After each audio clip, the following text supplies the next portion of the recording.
In front of me is INFINIX Note 30 Pro Plus, and today I would like to show you how you can change this device's theme.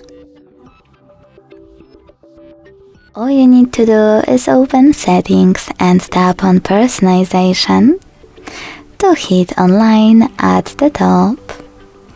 Then select any theme you want by tapping on Themes at the bottom, selecting one of those, tapping on one of those options, or clicking on the search bar and typing in whatever you want to.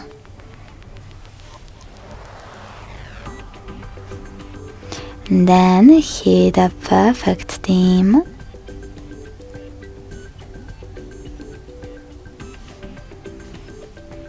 Select Download, hit Start, log in to your account.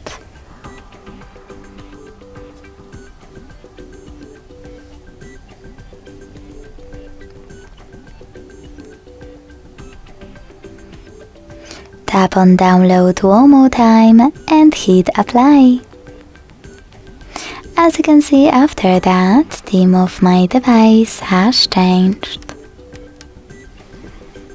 If you want to go back to your default theme, you can always do that by accessing Settings one more time, hitting Personalization, selecting My Themes and tapping on one of those default ones. When you're finished, hit Apply and wait. Thanks so much for watching. If you enjoyed this video, don't forget to leave a like, comment and subscribe. Bye!